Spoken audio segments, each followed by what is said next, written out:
Good afternoon. Hi, I am Brother Logan Isaac, um, Hospitaller St. Martin. Hi, this is Brother Logan Isaac broadcasting from the Appalachian Abbey on behalf of the Hospitallers of St. Martin. This evening, I wanted to read beginning at 11 a.m., but that's dependent on childcare, other things going on. So I'm a little bit closer to the 23rd hour of the day, which some of us might refer to as the 11th hour. But what I'm doing is I'm reading chapters from the life of St. Martin, written in the late 4th century, translated into English in 1894 by Robert Alexander, and currently available. It's public domain now because it was 1894. But you can find it in print in the Nicene and Post-Nicene Fathers, this big seminarian series that you can find a bunch of writings on. It was written by Sulpicius Severus, and the first reading, I read the introduction to Severus's writings by the translator, Robert Alexander, and I read chapters 1 through 4 of the Life of St. Martin, or the Vita Martini. That contains what Martin nerds refer to as the first charity, when Martin split his cape to clothe a freezing beggar. But there's so much more to the life of St. Martin, not just in the writing that Severus left us, but also in dialogues and letters between Severus and others. And Severus even wrote a sacred history that was actually really important to understanding early post-Nicene rebuttals to different heresies. In this case, it was Pelagianism. I'm sorry, not Pelagianism. I'm having a brain fart, but Priscillianism. The Priscillian affair of 385, when the first heretic of the church was murdered with the help of the state. But that's another issue. We probably won't go that far. So tonight I'm going to be reading starting at chapter 5, and I'm going to go for about 20 minutes. I can see a timer right there, so I can clock myself out at 20 minutes. But I hope you will appreciate these subsequent chapters from the life of St. Martin. You'll see I'm wearing part of our community's habit, the red scapular, and I should be wearing an alb, but I can't find it, so I'm wearing a nice white button-up shirt. My hair is not as disheveled, but I haven't showered since all the artwork I've been doing now that we're at home. And I'm not in my usual place in my little Martin shrine upstairs because the girls are asleep. So instead I'm in our guest room in front of the picture of some cathedral. I don't know, it came with the house, but it's kind of cool. So tonight I'll be reading starting at chapter 5 and go for about 20 minutes. If you're interested in learning more, you can check out the first video here on the Hospitallers of St. Martin Facebook page. I'm also going to be saving these and posting these to YouTube, so you can refer to them later if you like, or you can go to HOSPST Martin, that's hospmartin.org, or Hospitallers of St. Martin, and you can go to the biography link under the St. Martin tab. And I'm actually I'm taking the 1894 public domain translation by Roberts, and I want to make it a book that we can turn into a trade paperback and sell as a fundraiser for the Hospitallers, and also educate the church in America about the importance of this saint. And so I hope you'll enjoy chapter 5 through however many, and join me again next time, hopefully tomorrow, but maybe not. I am only going to do it on weekdays. I don't do it on weekends. But I'm going to continue on and read at least the life of St. Martin. I probably won't read much of the letters and dialogues, but I hope you'll stay with me.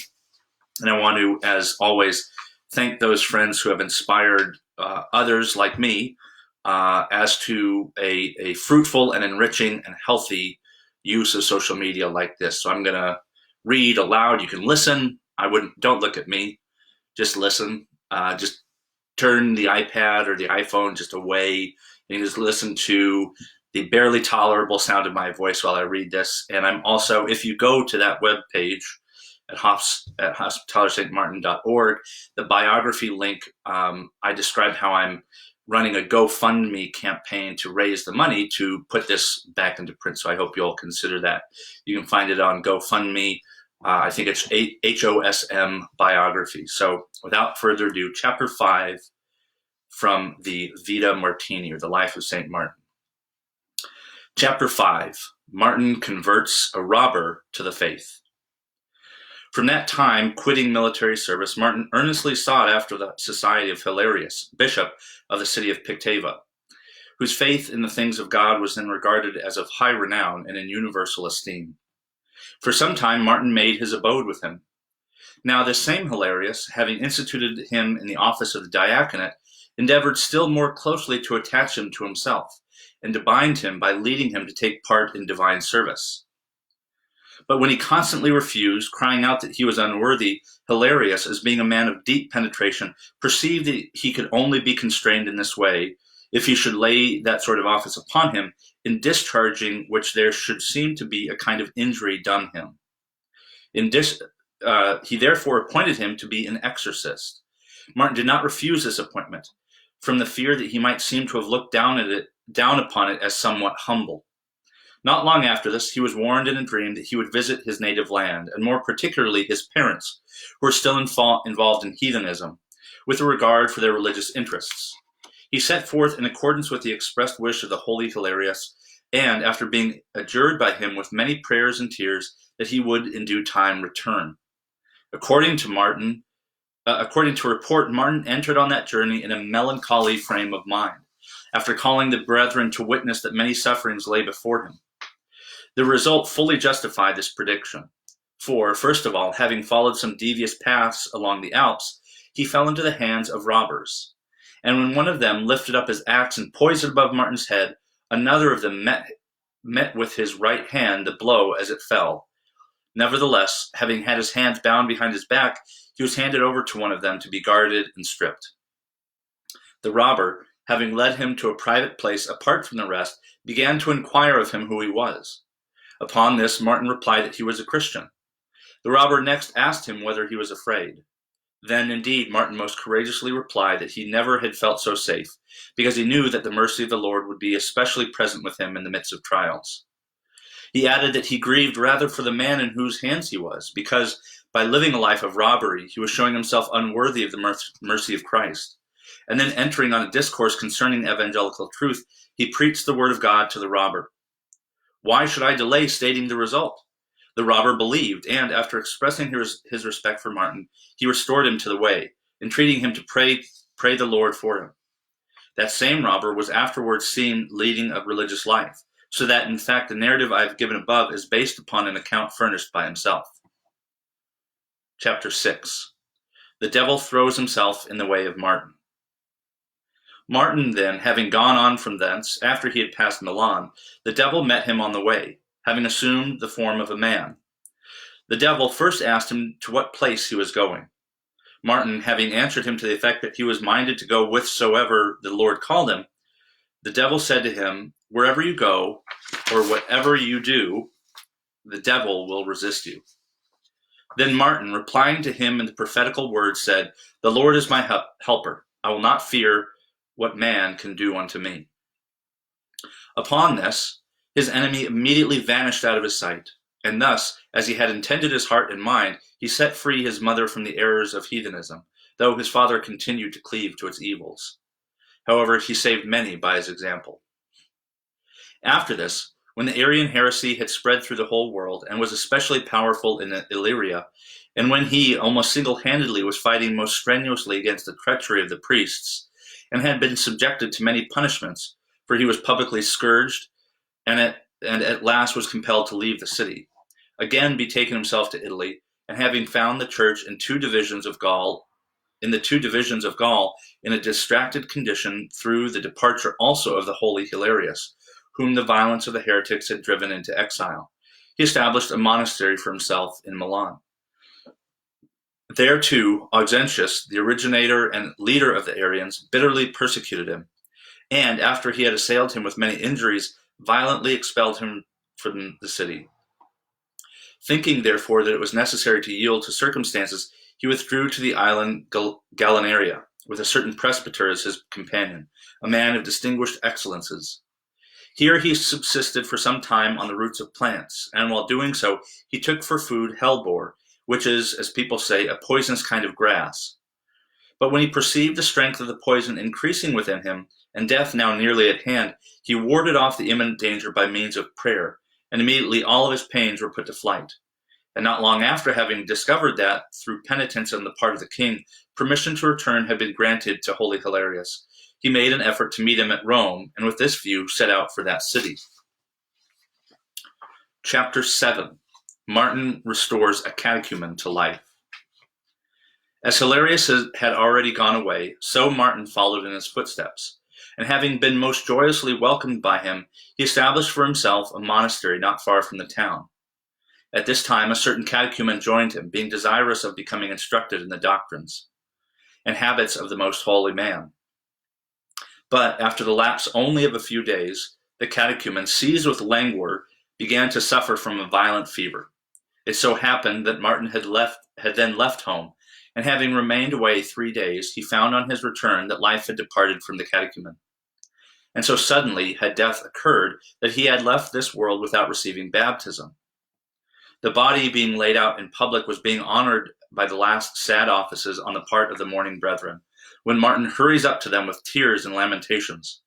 But then laying hold, as it were, of the Holy Spirit, with the whole powers of his mind, he orders the others to quit the cell in which the body was lying, and bolting the door, he stretches himself at full length on the dead limbs of the departed brother.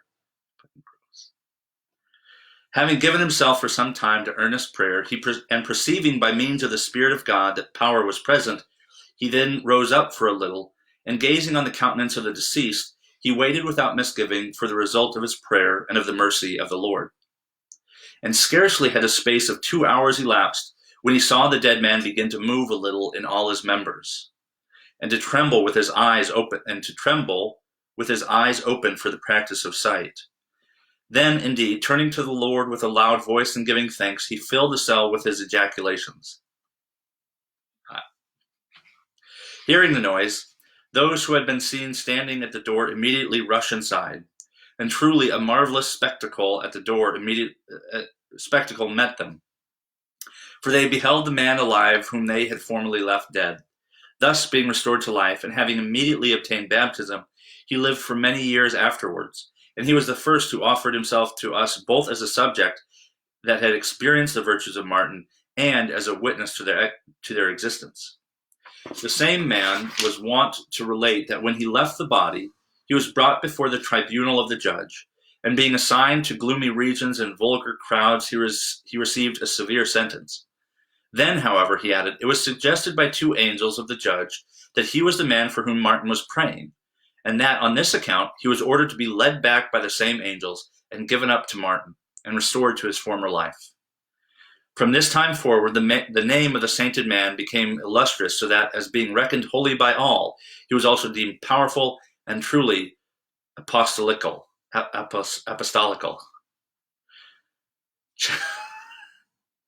Chapter 8. Martin restores one that had been strangled, maybe with more ejaculations. Not long after these events, while Martin was passing by the estate of a certain man named Lupicinus, who was held in high esteem according to the judgment of the world, he was receiving with shouting and the lamentations of a wailing crowd. Having, in an anxious state of mind, gone up to that multitude and inquired what such weeping meant, he was told that one of the slaves of the family had put an end to his life by hanging. Hearing this, Martin entered the cell in which the body was lying, and excluding all the multitude, he stretched himself upon the body and spent some little time in prayer. Ere long, the deceased, with life beaming in his countenance, and with his drooping eyes fixed on Martin's face, is aroused, and with a gentle effort attempting to rise, he laid hold of the right hand of the saintly man, and by this means stood upon his feet. In this manner, while the whole multitude looked on, he walked along with Martin to the porch of his house. Chapter 9. High esteem in which Martin was held. Nearly about the same time, Martin was called upon to undertake the episcopate of the church of Tours. But when he could not easily be drawn forth from his monastery, a certain Ruricius, one of the citizens, pretending that his wife was ill, and casting himself down at his knees, prevailed on him to go forth. Multitudes of the citizens having previously been posted by the road on which he traveled, he is thus under a kind of guard escorted to the city. An incredible number of people, not only from that town, but also from the neighboring cities, had, in a wonderful manner, assembled to give their votes. There was but one wish among all.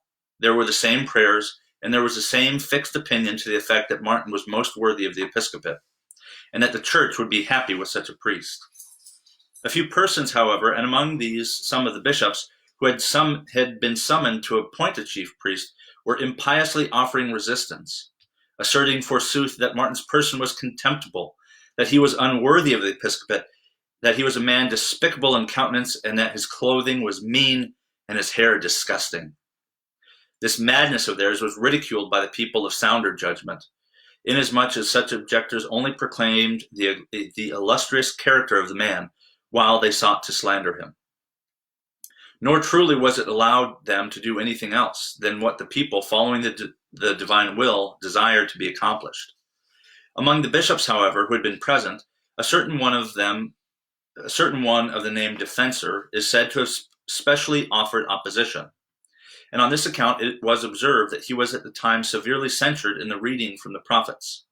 For when it so happened that the reader, whose duty it was to read in public that day, being blocked out by the people, failed to appear, the officials falling into confusion while they waited for him who never came, one of those standing by, laying hold of the psalter, seized upon the first verse which presented itself to him.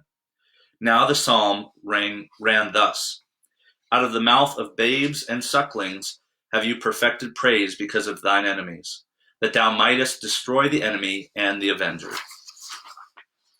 On these words being read, a shout was raised by the people, and the opposite party were confounded. It was believed that this psalm had been chosen by the divine ordination, that Defensor might hear a testimony to his own work, because the praise of the Lord was perfected out of the mouth of babes and sucklings in the case of Martin, while the enemy was at the same time both pointed out and destroyed. Chapter 10. Martin as Bishop of Tours. And now, having entered on the episcopal office, it is beyond my power fully to set forth how Martin distinguished himself in the discharge of its duties. For he remained with the utmost constancy, the same as he had been before. There was the same humility in his heart and the same homeliness in his garments. Full alike of dignity and courtesy, he kept up the position of a bishop properly, yet in such a way as not to lay aside the objects and virtues of a monk. Accordingly, he made use for some time of the cell connected with the church, but afterwards, when he felt it impossible to tolerate the disturbance caused by the numbers of those visiting it, he established a monastery for himself about 2 miles outside the city. This spot was so secret and retired that he enjoyed it in the solitude of a hermit. For on one side it was surrounded by a precipitous rock of a lofty mountain, while the river Loire had shut in the rest of the plain by a bay extending back for a little distance. And the place could only be approached by one, and that a very narrow passage. Here, then, he possessed a cell constructed of wood. Many also of the brethren had in the same manner fashioned retreats for themselves, but most of them had formed these out of the rock of the overhanging mountain, hollowed into caves. There were altogether 80 disciples, who were being disciplined after the example of the saintly master. Not one there had anything which was called his own. All things were possessed in common. It was not allowed either to buy or sell anything, as is the custom among most monks. No art was practiced there except that of the transcribers, and even this was assigned to the brethren of younger years, while the elders spent their time in prayer. Rarely did any of them go beyond the cell, unless when they assembled at the place of prayer. They all took their food together after the hour of fasting was past. No one used wine, except when illness compelled them to do so. Most of them were clothed in garments of camel's hair. Any dress approaching to softness was there deemed criminal, and this must be thought the more remarkable because many among them were such as are deemed of noble rank. These, though far differently brought up, had forced themselves down to this degree of humility and patient endurance, and we have seen numbers of these afterwards made bishops. For what city or church would there be that would not desire to have its priests from among those in the monastery of Martin? We will conclude there at chapter 10. We will pick up with chapter 11 tomorrow, a little teaser. Chapter 11 is Martin demolishes an altar consecrated to a robber. Thank you for joining me tonight for this reading, the second reading. I hope if you've just started now, feel free to listen or watch the first reading and join me next time, hopefully tomorrow at 11 a.m. for the third reading, beginning at chapter 11 of the life of St. Martin, or the Vita Martini. Thank you for joining us, joining me. If you're interested in the Hospitallers of St. Martin, see our Facebook page or follow the links there to our website. If you're considering becoming a novice or entering the novitiate, feel free to reach out to us on Facebook or hospstmartin@gmail.com. One of us will get back to you. Finally, thank you for listening. Stay safe, stay healthy, and God bless.